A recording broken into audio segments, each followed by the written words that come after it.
record on this computer so that we're recording to post on YouTube later. And are we live yet? I think we might be live streaming on Facebook. Hey, everyone. Thank you for joining us, anyone who's watching. I'm Ingrid Edstrom, and I'm here with the fantastic Loren Fogelman. And we decided to have kind of an impromptu discussion with anybody who wants to join us on value pricing.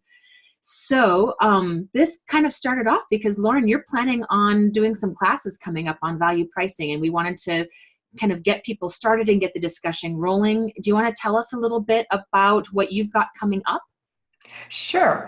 One of the things that I hear over and over and over again is that people are working really hard, they aren't making enough money, or they want to make more money, but they don't want to sacrifice other parts of their life, and they just can't figure out the pricing thing.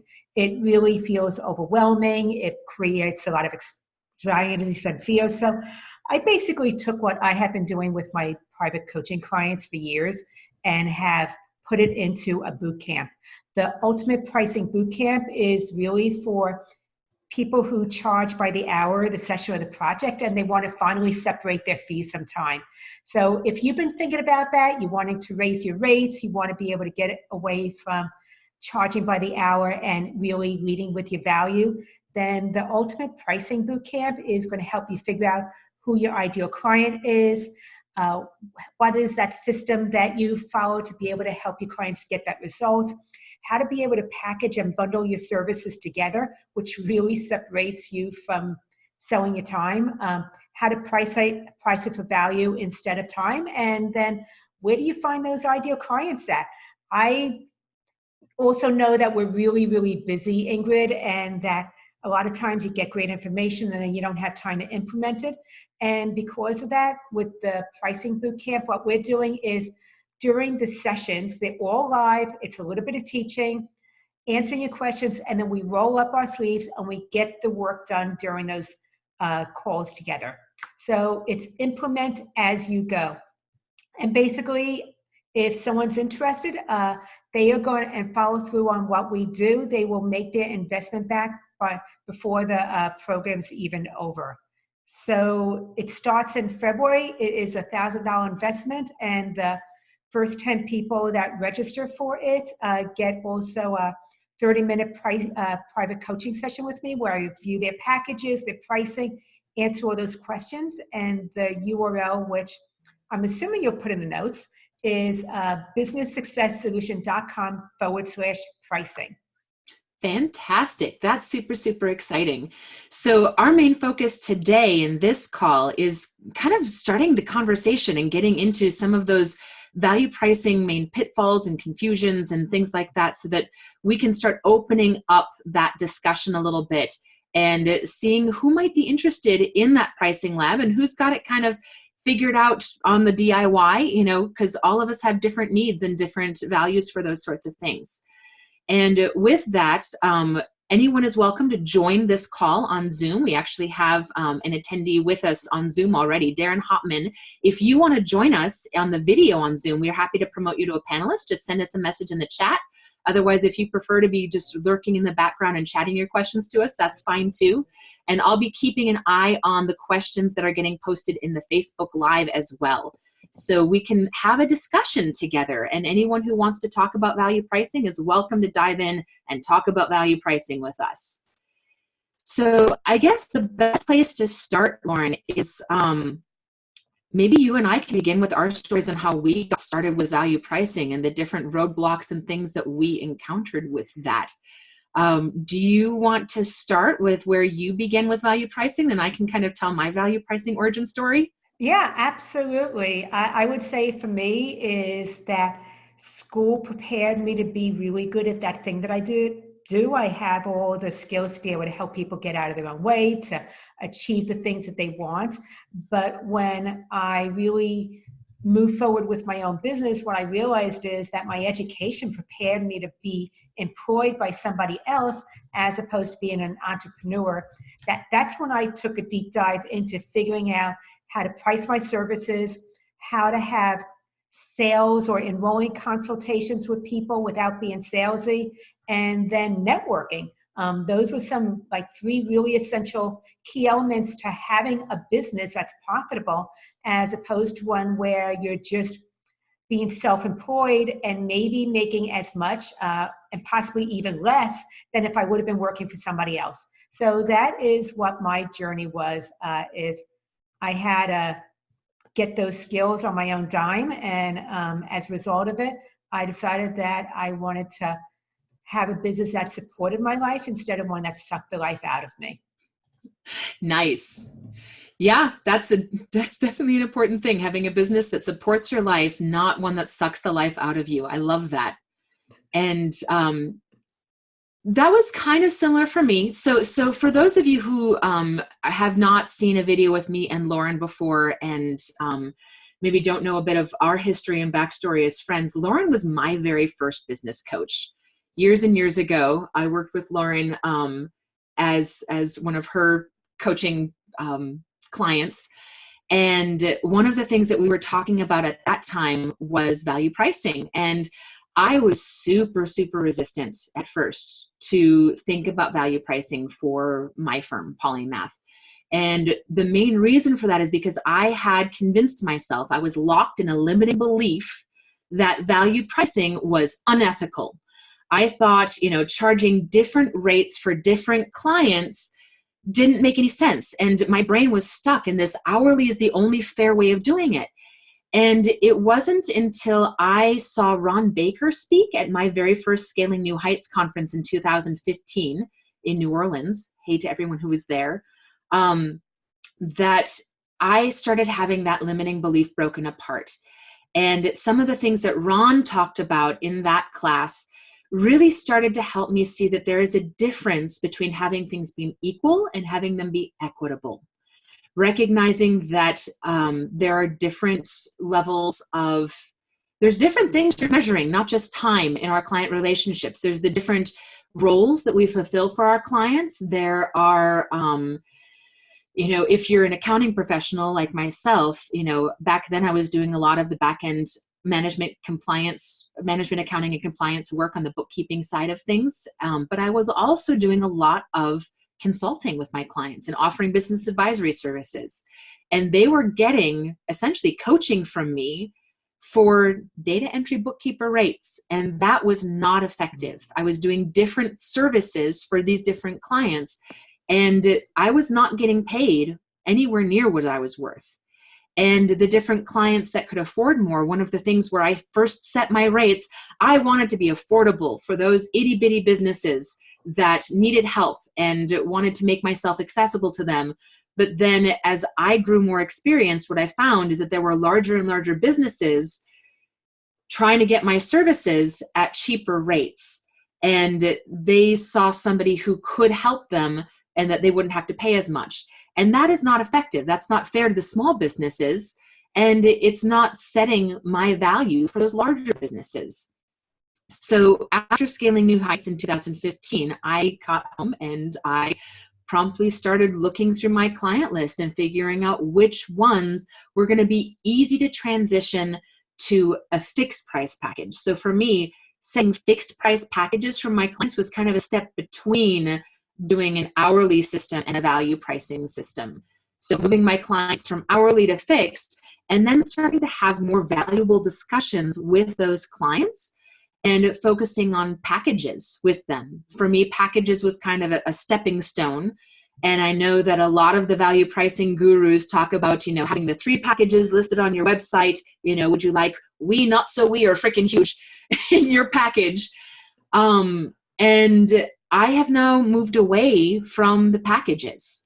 That was a really good way for me to have those conversations starting off with clients. But now that I'm doing exclusively consulting and exclusively value pricing with my clients, it's basically coming down to a simple value conversation of, it sounds like this is what you need. Here's the price for that. And I'm no longer questioning that price. It took me 4.5 years to get there. So if you're not quite there yet, that's totally okay. Let's figure out what some of those steps are to get you into those value pricing conversations so that you're able, within whatever business you're in, to focus on deeper relationships with fewer clients and getting paid what you're truly worth and having that be sustainable so that you're not having to break yourself taking on more and more and more clients in order to increase your revenue. What other ways are there to increase your revenue while creating win-win opportunities for you and for your clients or customers? So that's kind of my story. I love your story, but I also think that I want to make sure that this is inclusive to all of us, Ingrid. Yeah. So since we do have someone, we're all ears. If there's any questions, I want to make sure that we actually are answering those questions and really serving to the highest purpose. Yep. Feel free to post in the chat and post on the Facebook Live, and we will be happy to dive into conversations about your specific needs. So I guess with that, Loren, it's kind of funny. I remember the day I got back to Scaling New Heights and you and I were in a coaching relationship at that time. Mm-hmm. And I said, so I'm switching to value pricing. And the look on your face of it's about time was so funny. You know what, Ingrid, I am just so happy that it happened sooner than later. Yeah. And that it was really the start of that journey from where you are today. Yeah. Yeah. And, I would just say, let's go ahead and dig in on some things. One of the things I think that I would love to really look at first is, okay, someone might be in that same place where you were, Ingrid, years ago. And let's kind of break apart, or unpack, how does someone actually get started with figuring out how to separate their fees from time or even how to price their services? So do you want to kind of share a little bit and then I can go into what I think? Sure. So for me, it was really a mindset shift. Like I said, I was stuck in a limiting belief that somehow hourly was the only fair way of doing it. And what I've learned since then is that hourly billing was invented in the early 1900s by an attorney who was looking to create an easier way to bill their clients. And in our generation today, hey, that was before that we were born. So we just have this anchor in place thinking that that's somehow how it's always been done. But it's actually been less than 100 years that people have been doing business in this way. And we're seeing now that it's not the best way of doing it. It actually doesn't end up working very well, and people have to track all their time on timesheets. And I used to spend a full day twice a month doing my invoicing for my clients, a full day twice a month, just getting up my invoices. And that is no longer a problem at all. When I moved to fixed price packages, and I use Practice Ignition within my firm to send the proposals to my clients they can accept, and then it sets them up on auto billing. No longer having to track time and populate invoices with, I did this for this person on this day. And it's been saving a ton of time and energy. It also saves a lot of difficult client conversations because frankly, when we are doing billing after the fact for services we performed and chunking out our time in little 15-minute increments, what that does is it invites our clients to question our integrity. We might as well be asking them to supervise us like an hourly employee, but we're professionals. We are outside contractors that are doing services for them. And if we're asking them to supervise us like employees every little 15-minute chunk, as if we're going to be committing time fraud, that's not an effective conversation for us to be having with our clients because it places them in a supervisory role of us. And that is not the relationship that a professional should have with our clients. Our role as outside professionals is to support and empower our clients to make educated business decisions and be able to empower them to lead their business from a place of knowledge and power. But we don't necessarily need to have them, looking over our shoulders and seeing the individual transactional work we're doing. That's a waste of their time, and it questions our integrity. So those are some of the first things that really took me to shift out of that hourly mindset. Oh, hey, we got a question from Darren. Darren, talking about being paid based on time takes even more time for everybody. Absolutely. Darren, I'd love to hear more about your experience. Would you want to join us and tell us a bit about your experience on the video? Looking for Darren's response. He's typing. Well, we'll wait and see if Darren responds. But yes, absolutely. Being paid based on time takes even more time for everybody, and it invites a question of our integrity, and it's not very effective for those conversations to roll forward.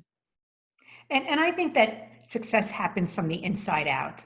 Uh, what our beliefs are, our values, they either set us up to move forward or they keep us stuck where we are. That's true for everything that I do, and it's true for my clients as well. With some people, they know what they want, they simply don't know how to achieve that thing. That's probably true with all of us in our businesses in some perspective. However, I would say also some people, even if they don't know how to achieve that thing, they just go out and find the answers. Other people will just remain stuck where they are because it's more comfortable there.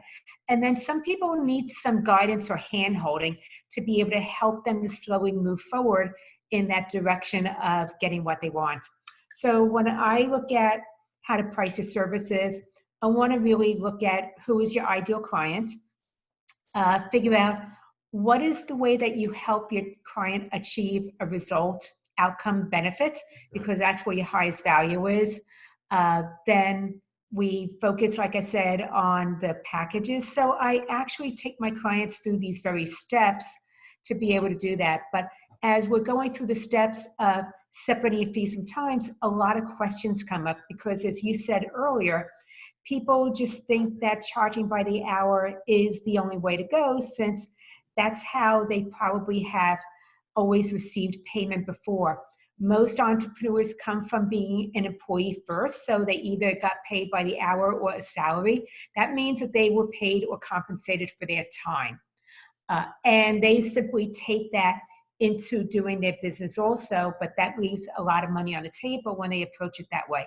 And therefore, it's starting to really look at what are the beliefs that you have around money, what is that's getting in the way, what are your concerns, and how do we start to really figure out what your highest value is and what is it that you actually do for your clients, as well as once you solve their problem, knowing what they're able to do as a result of that no longer being an obstacle or barrier for them. And that's what actually starts the whole value pricing conversation, is understanding when you are able to consult with somebody, Ingrid, and give them this insight or direction on how to be able to overcome that obstacle, then they're able to move forward.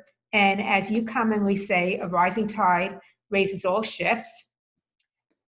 And as a result, they are able to do more, be more, and help more people too. So that's really how I start to look at the value pricing conversation, is what is your highest value when you're starting to look at how you work with clients. And one of the mistakes that is frequently made is when we're thinking about pricing our services, we're looking at it from our seat and where we're sitting right now as the entrepreneur or the business owner.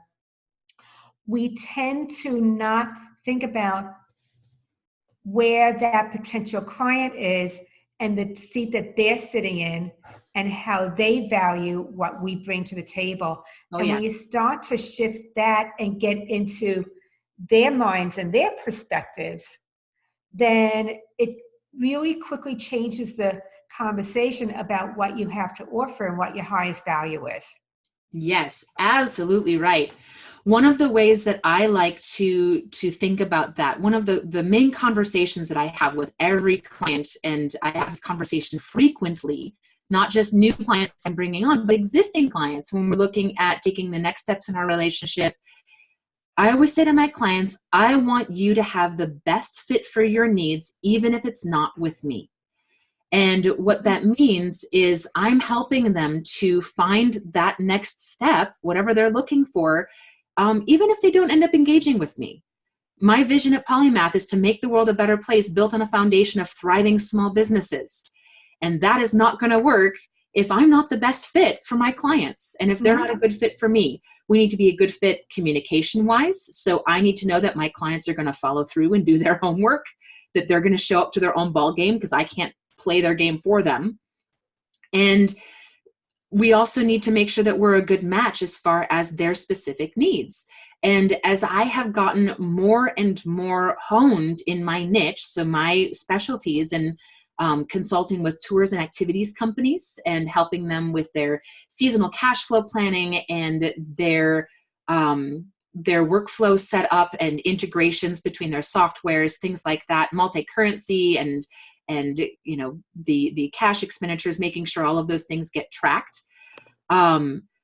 As I've gotten to be the specialist in that specific niche, it has completely removed the question of whether I'm the best fit. People come to me and say, oh my God, please, can you help me? And then the question is, well, I have a waiting list.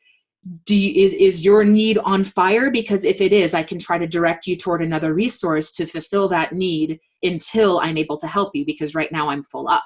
So, you know, those kinds of things, those are the discussions that we're looking for. And I have a new client questionnaire that anybody who is inquiring about my services fills out to make it so that we can start feeling out whether we're going to be a good fit for each other before we even have a conversation.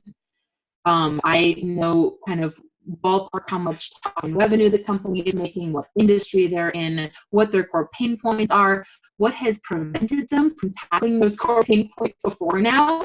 Those are all important things for me to know to see if I'm going to be able to help them. And if I'm not going to be able to help them, I don't want to take their money. So that makes it so that when we get to the point of a pricing discussion, the first pricing discussion that I have with my clients is about the discovery phase. Discovery phase for me is when I talk with my clients about their current setup. I do an evaluation of their business. It's kind of like when you set up the first appointment with a new doctor or chiropractor and you need to get your labs and x-rays done, because if you walk into a doctor's office for the very first time and they take one look at you and say, chemo, prescription without evaluation and diagnosis is medical malpractice. And I try to avoid that in my practice. So I take a really thorough look at their business to sleuth out what their needs are, because sometimes they don't know completely what their needs are. So I really dig deep into their company to find out, where are we starting? And depending on the information that I've gotten from them, that discovery phase can be anywhere from $650 to $2,500. And it really depends on the size of the business, their needs, and the kinds of pain points they're having. So for example, recently I did a discovery with a company who suspected their current on-staff accountant of fraud or embezzlement. And part of what we were looking at was, were there any red flags for fraud in their books? I had to include that piece in their discovery. So those are some of the things that we end up looking at. And it really varies from business to business. I know that here on Ask a Bookkeeper, we're not all accounting professionals and bookkeepers. We've got a lot of different business owners, and it really varies for your specific needs in your industry, what kinds of questions you might need to ask of your ideal clients to find out how you're pricing effectively, and starting to have those discussions and putting yourself in the client's shoes and finding out, you know, one of the biggest factors for me is, how much can the client afford? Are they a thriving business where price is not an obstacle, or are they really having a sticky cash flow spot where if I want to work with them, you know, I need to work with them financially and see if this is going to be a fit. And we have those discussions. And since pricing is one of the discussions that I have with my clients, I'm totally transparent about where the prices I come up with come from. You know, if I'm paying it forward and treating them like a charity case, because right now they don't have the money to afford the prices that I might be charging a more successful company, I let them know that, so that we're both invested in that process. because then if they're not showing up to the game and we're not making progress, I'm not going to continue to invest that if we're not seeing the results and if it's not going to become more profitable for me moving forward. So transparency, holding our friends and our clients accountable, these are all important things to think about in the value pricing conversation. Well, one of the things that I've been seeing with the way that I've been working as well as with my clients is coming up with what I call the value formula, Ingrid. And the value formula has three sides to it. The very first one is about your personal value, believing that you have to value what you offer before you can expect someone else to value what you bring to the table. Mm-hmm. It means also that sometimes we have to do some of our own work before we can raise our prices, because we don't really think that we can deliver it, that we have the credibility, that we have the credentials, whatever it, or there might be stuff around money and charging what we're worth or charging more that's getting in the way of really raising your rates or keeping your rates where they are. So I believe that really having personal value is the very first step, because success comes from within. And then the second step would be the value pricing piece of how do you start to separate your fees from time, focusing on, as you said, what's in the best interest of the clients and what the clients value, as opposed to what you value. A lot of, with the value for pricing as opposed to selling your time, what I see is that when you trade dollars for hours and you charge by the hour, the session, or the project, then it actually highlights time, which is a commodity, which means that you're being compared to everybody else who's in a similar category as you are. But it also diminishes the value that you bring to the table, similar to when you said early in your business, you were giving away advisory services at Bookkeeper rates. What were they, like $35, $45 an hour at that point? No, 50, maybe a little still. bit higher. Yeah. But I mean, they were still relatively low. Yep. Comparatively speaking, because you were new in your business at that point. Yeah, exactly right. And therefore, it's really starting to understand what is it that your clients highly value and are willing to pay for. It's looking at the things that there's three ways for you to be able to look at your services and what people are willing to pay for it. Some will pay for time, and they're just going to be cost price sensitive clients. Mm-hmm. Others want a particular type of experience of working with you. And then there are others also who really care about the delivery and the outcome, and recognize that if it can be those out of those three things, and you can only have two out of those three, which are the two that you want to emphasize? Studies show that even though as entrepreneurs, we tend to think that cost is the most important thing, and that keeps our rates low, when you actually start talking to people, you realize that when you focus on value of the client experience as well as delivery of services, those two things are more important than the price alone. Mm-hmm. And because of that, it allows you to start to shift your fees and how you price your services, also recognizing that maybe the price-sensitive clients that you currently have will no longer stay with you, and you'll be able to replace them with clients who are better fit for what you have to offer and highly value the advisory piece that you bring to the table. That's why the value pricing part is the second part of my value formula. And then the third part, which you went into really well also, is having that value conversation instead of a sales pitch. Being able to pre-qualify potential clients before you even talk with them to see if they're a good match for what you have to offer.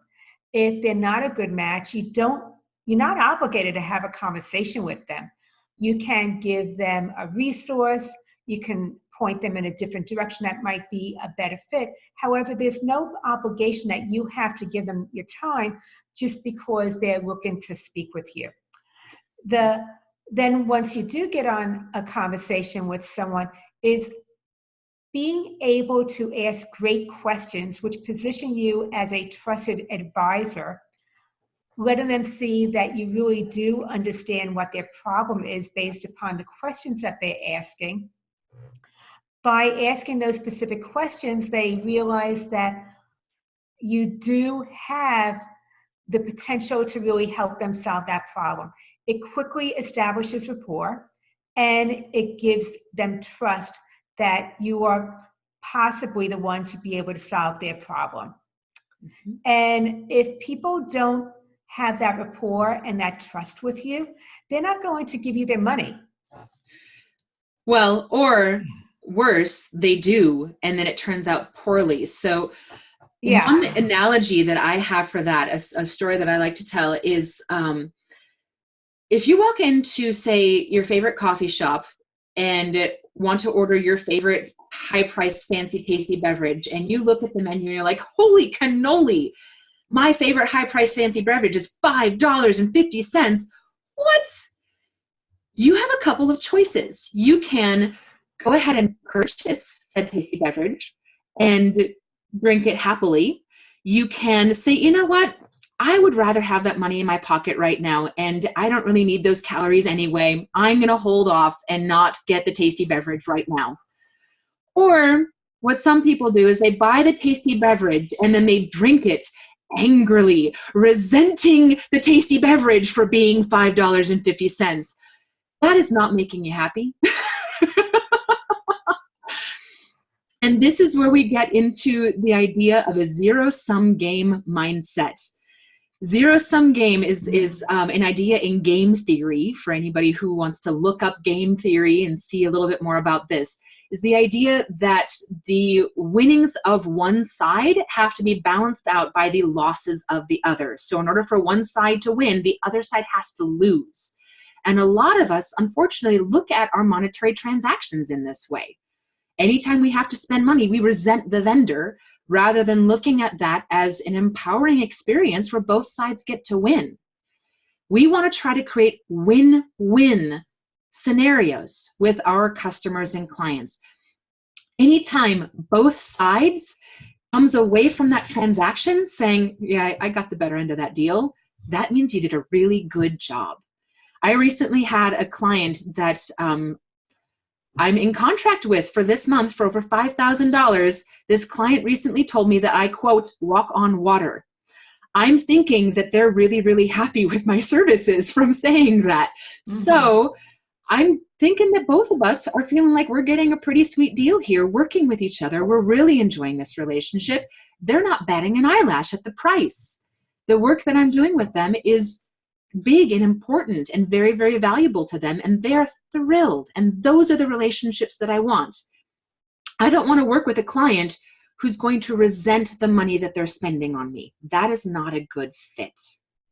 And I think that you bring up an important point that I really want to highlight here is that part of value pricing is they have to feel that the money that they're spending on you is less than what they have to gain. So it could be that, okay, they spent $5,000 on you this month, but how much did they save as far as maybe time, or maybe you plugged up some money leaks or gave them some efficiencies in some other ways, or helped them find a way to be able to bring in another stream of revenue that they didn't have before. Mm-hmm. And that those things that you did for them this month, okay, they paid you $5,000, but maybe they have the potential now to bring in a recurring $3,000 a month each and every month from this point forward. Yeah, it has to be sustainable. It has to be effective.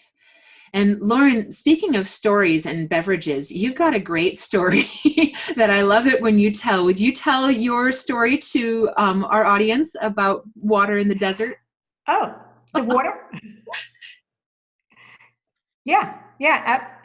You are breaking up a little bit. Oh, uh-oh. Okay, but I'm going to go on anyway. Fantastic. So basically, if I am speaking and conference and you're there at the conference in my session listening to me and you're thirsty, I have some bottles of water just like this at the back of the, can you hear me now? Yep, we can hear you. Okay, I have some cups of water like this at the back of the room for, let's say, $1 for sale. And you go back to the room, you give my partner $1, you get your cup of water, you drink it, your thirst is satisfied, you're able to listen to the rest of my talk. Well and good. Now, if you were walking around in the desert for 3 hot days, it is August, sweltering heat. You know that you can only go without water for 72 hours, and then you are really at the end of the rope. Magically, I appear with the same exact cup of water, same packaging, same ounces, nothing changes except for your circumstances that if you go ahead and crest the next sand dune, you don't know if you're going to see a sea of sand or the lights of town and being able to get out of the desert. And I am showing up with that cup of water. How much would you pay for that cup of water then? It's priceless. Okay, but I like exact numbers. Oh, man. Well, I suppose it depends on how much money I have on me in that moment. Oh, I'll have my square. Don't worry about it, Ingrid. You know me, I'm prepared. So yeah, I mean, if there's hundreds of dollars in my pocket and I'm about to die of thirst, I'll fork over the money to make it happen. Okay, so once again, you're a bookkeeper, you work with exact figures. Give me how much you would pay. Oh man. Okay. So in that particular situation, like I said, if I'm about to die of thirst and I have $300 in my pocket, then you're getting $300 if that's what you're asking for. Yeah. Okay. So now this went from $1 of value at the back of the room to $300 in the dry, hot desert so that you can continue living. Well, not only will I be able to give, and I guess I would also tell Ingrid, not only is it the bottle of water, and you can have that for $300, but what if also I had the ability to take you out of the desert and I can give you the map to get out of the desert so that if you ever find yourself here again, you know how to get out on your own. Mm-hmm. Does that affect the value a little bit too? It absolutely does. And so the only thing that changed was your needs, your wants, and your desires. Mm-hmm. You absolutely need to have that water within 72 hours if you want to be able to continue living. Your body simply needs it. You want to be able to quench that dry, scratchy feeling in your throat and to get rid of that thirst. And you desire to continue living and not give up yet.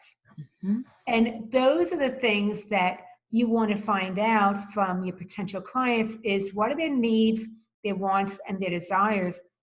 And when you really tap into that, then it changes everything about what you do for your clients because it's no longer focusing on what it is that you do, it's focusing on what you know. It's your intellectual property, your insights, your wisdom, the shortcuts to be able to help them get out of the desert, whatever that might be for them. Yep. And that's when it's really important to position yourself so you can start to separate your fees from time and be seen as that trusted advisor as opposed to a commodity competing with everybody else that can do the same things as you can do. Mm-hmm. So I'm going to throw a little wrench in this now. Please. So one of the common emotions and responses that I hear to a story like that with the water in the desert, where it's like, $300 for a bottle of water, that's extortion. This person's about to die and you're going to let them die if you can't skewer them from every penny they have.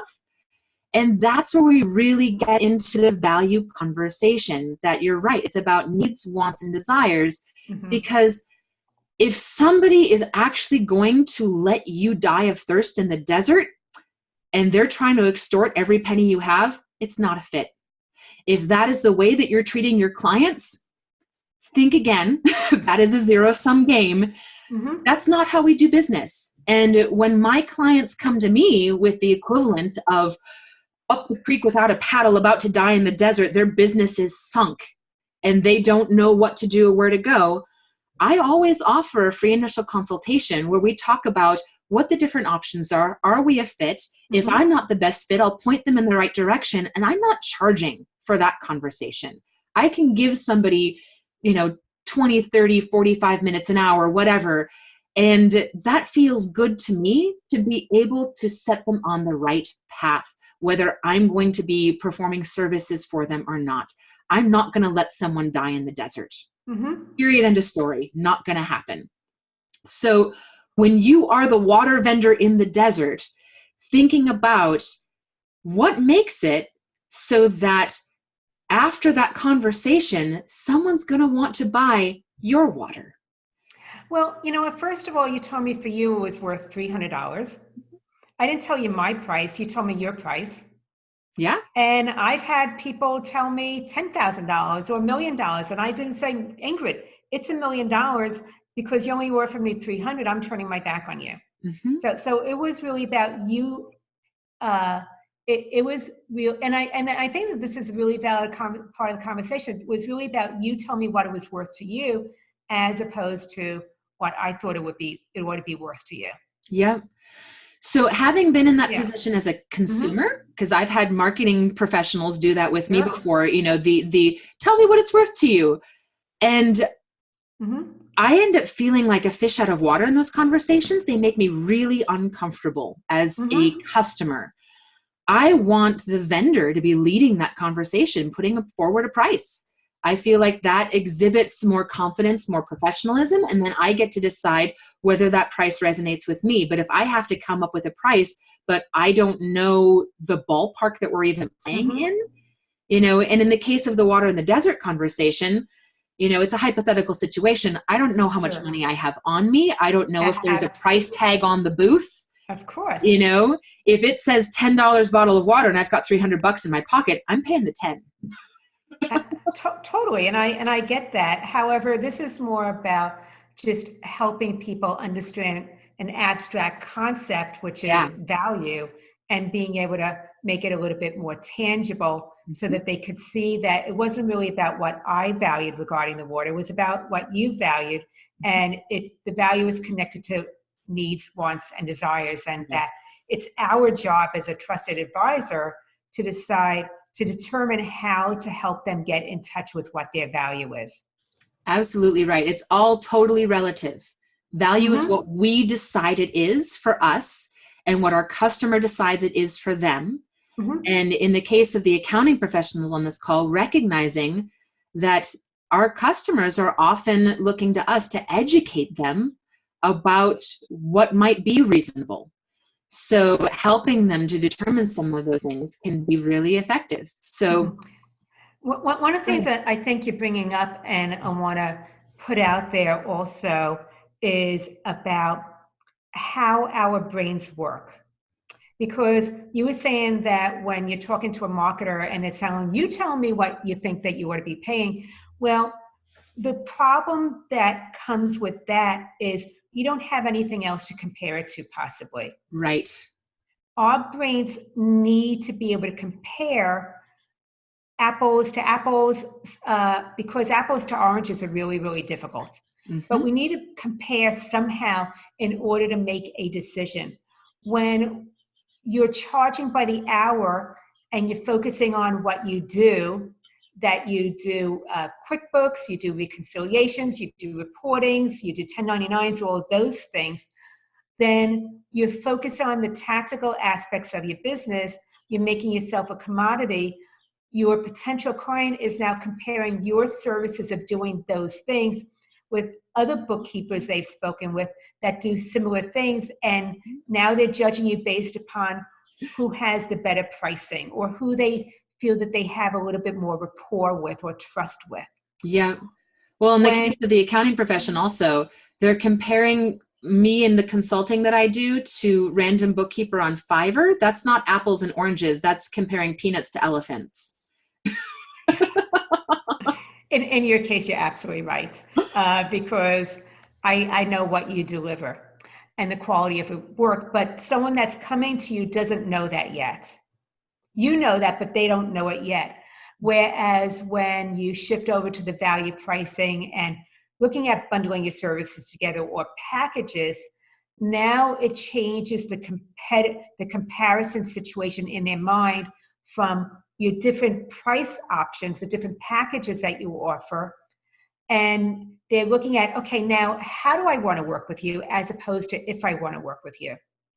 Yeah, absolutely right. And that's one of the reasons Ron Baker and so many different bookkeepers are talking about value pricing, offering packages, because they want that potential client, if it's a right fit, to focus on choosing a package that's right for them to work with them, as opposed to comparing them to somebody else and maybe choosing to go with somebody else that they spoke with that has a better rate. Mm-hmm. Yeah. So Loren, we've got about 15 minutes left, and I wanted to bring up, you launched a great poll in the Ask a Bookkeeper community talking about, what kinds of things people might be looking for in a value pricing conversation like this. And we got some decent responses back, and the main responses focused a lot on where to start, which we've covered quite a bit of that already, but also top pitfalls and mistakes and pain points and things like that. Let's dig in to some of the top mistakes to avoid when pricing our services. Well, the first one we really kind of went into, which was pricing by the hour.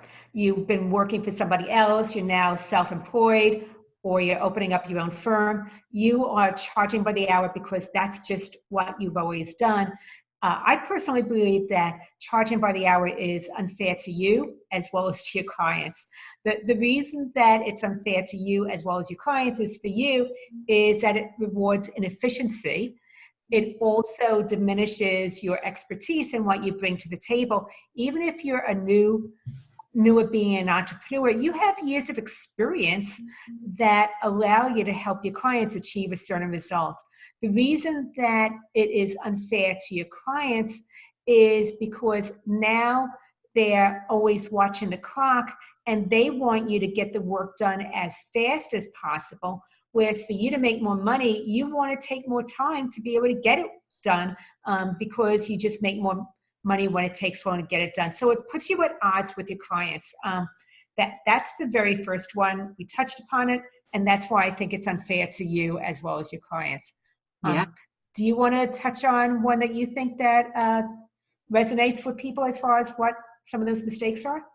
Well, I think so. Some of the pricing strategies, those pieces, like I said, I've gone through quite a few different strategies to find out what works the best for me.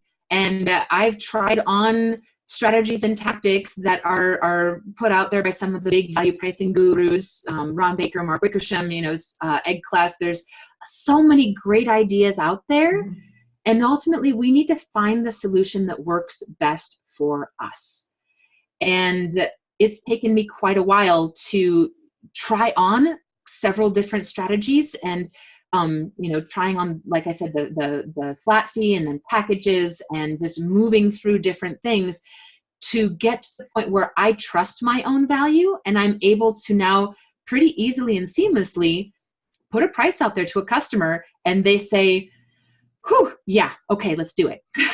And that's one of the things that I kind of look for is when they see, okay, this is not a small investment necessarily. It's not, oh, sure, because I don't want them to undervalue my services because I'm undercharging them. But at the same time, if they are looking at it like, that's more than they can afford, then it's not going to be a fit. We need to find another way. And then we can look at what are the deliverables? What are the outcomes that we want to have out of the relationship, and see if there's anything that is really needed, or maybe we can save that piece for later and focus on what are the top on fire priorities right now and figure out what is it worth to them to get these things done. And then I get to decide, am I the fit to do that for them? Or do they really need somebody less expensive? In which case, maybe I can find them a referral.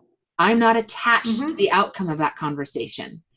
So recognizing that there are more than one way to do this. And there's a lot of different strategies out there, and it's up to each of us to find the right fit for us. And I think that anybody that is listening, if you wanted to put what you think your pricing mistakes are or what the top ones are Mhm. that you come across, would love to see in the comments what you think that that might be, because I would love to hear from you and see what comes up. Maybe there's one that we haven't hit on. And the other one I see is really follow the leader. You were talking earlier about the fact that in 1990, an attorney decided to come up with an hourly rate, the billable hour, in order to justify his high fees to his Early clients. 1900s, a little before 1990, but you know. Okay. Yep. Early Right around 1900s. then. Yeah. And anyway, and so basically, we just think that that is the way to price our services because everybody else is doing it that way. Mhm. But looking at what everybody else is doing doesn't mean, as you just said, it's the right fit for you or that it's your best way to go. I would say be willing to step away from charging by the hour, session, or project and look at a pricing strategy that really works for you and emphasizes your knowledge and your expertise as opposed to one that focuses on selling your time, which commoditizes you, or maybe is cost plus, which is time plus expenses to Yep. be able to come to what you need, because that's not going to be the most profitable way. It No. is going to leave money on the table. And the other thing is that when you're following what everybody else is doing, well, they were following what everybody else was doing also. Mhm. They really didn't understand pricing strategy either. And it's just everybody continuing to go down a path, but it might not be the best path available. Yep. Competitive pricing focuses on a measuring stick that doesn't actually exist. It really just it's not effective. And following the leader in a competitive pricing routine, it really just it's not thinking outside the box. It's not looking at your own value and worth. It's comparing yourself to everyone around you, and that is a symptom of imposter syndrome and low self-worth. So getting past that. One of the ways that I like to look at this with my clients in the tours and activities industry is a lot of times they're looking at the other companies in their region and comparing their website with the other ones and how much they're pricing for different tours and different locations and different experiences that are similar to theirs and ballparking it in that way. And I encourage them to step out of that competitive mindset and say, what value can you add to your tours to make it so that yours stands a league above the rest, that it's not turning into a commodity, that you are comparing apples to apples, and just fighting over price and having to undercut the price of what it is you're offering. How do you set yourself apart and make it so that you are the diamond in the rough? And that way you also only attract your best customers who are really seeking to experience what you have to offer, rather than the price sensitive people who are going to go for the lowest option no matter what, and then still they will never be satisfied. The people who are comparing 7-Eleven coffee with your favorite fancy tasty beverage. If they want cheap coffee, they can go to 7-Eleven. If they want the fancy mocha frappe, whatever thing, then they're going to pay the money to get what's going to truly make them happy, not just the caffeine fix. Yeah, competitive pricing is never a good thing because the only people who benefit are the price sensitive clients. Yep. And as soon as you raise your rates, they're moving on to somebody else anyway because they're more loyal to a low price than they are to your services. I would Loren, say, yeah, go ahead.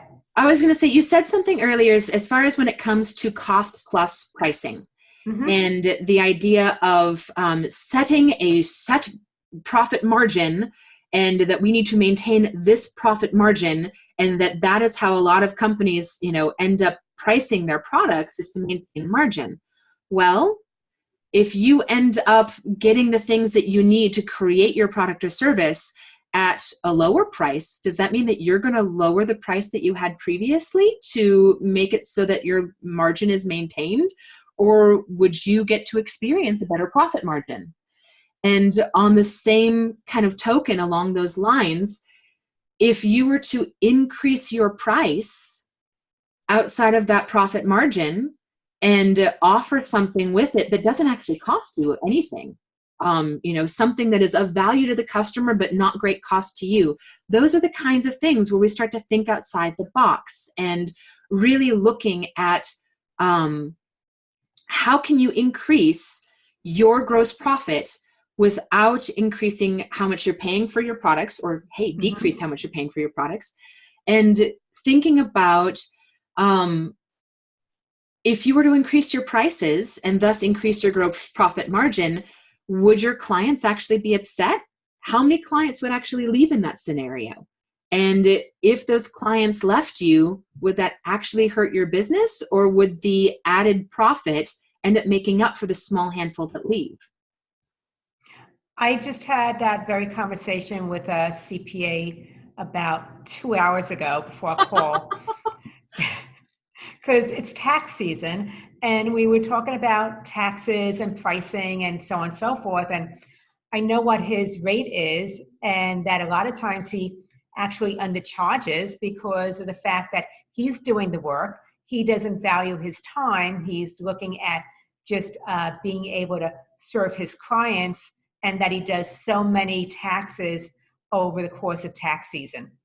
And we started looking at the fact that with certain things in place, he's now more efficient than he was before. So does he lower his price?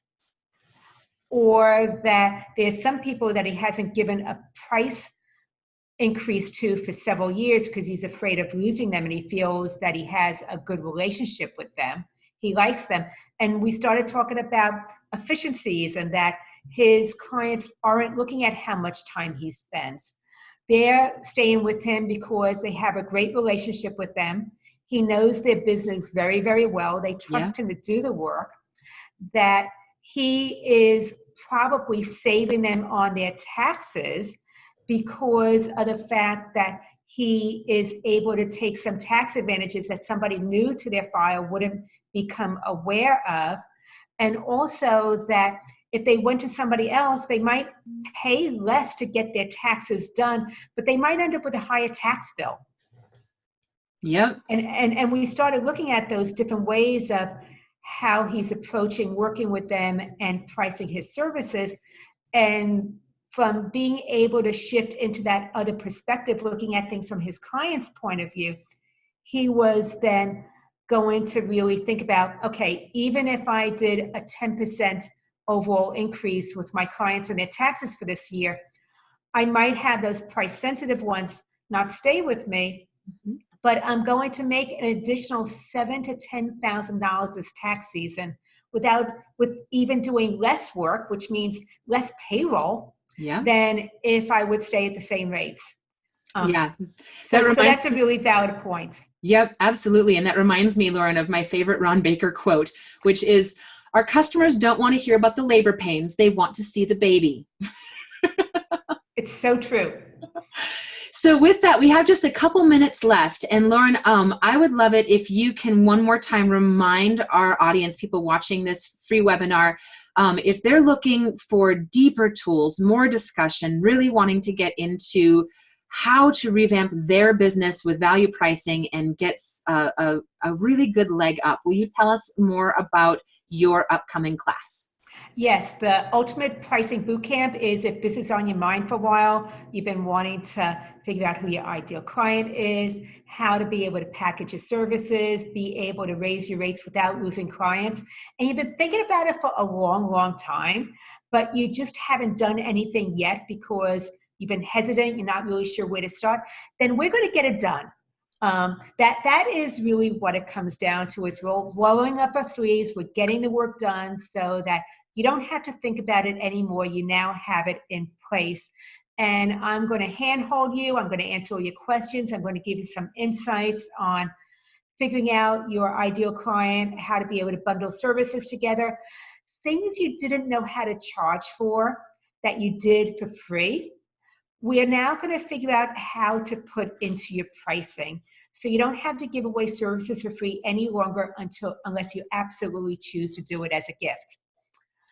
And if that interests you, then the Ultimate Pricing Bootcamp is at businesssuccesssolution.com/pricing, and I'll put it in the chat. With that, the course starts on February 4th. It is 5 weeks. It is all in-person group live coaching where, like I said, it's a little bit of teaching. I answer your questions, and then we roll up our sleeves and we get it done. The investment is $1,000 for the course, and my feeling is if you show up, you put in the time, you get this done, you're going to make back that $1,000 investment before the 5-week course is over. Absolutely right. Yeah. One of my experiences is, I started making back what I was just by switching to value pricing and starting to let the wrong clients go that I was working with. I increased my business revenue by 30%. So yeah, what you're saying is easy peasy to make back $1,000. So that's something you're struggling with. I think that it could be a good investment for you. And with that, it is top of the hour. So I think that we're going to wrap up. Thank you to everyone who's watching us on Facebook Live. And thank you for Darren for joining us on Zoom. And thanks to you, Loren. It's always so much fun playing with you and collaborating on fun education. And I love that we get to work together to help our community and create a rising tide that raises all ships. Absolutely. Thank you so much, Ingrid. Talk to everyone soon. Have a great day.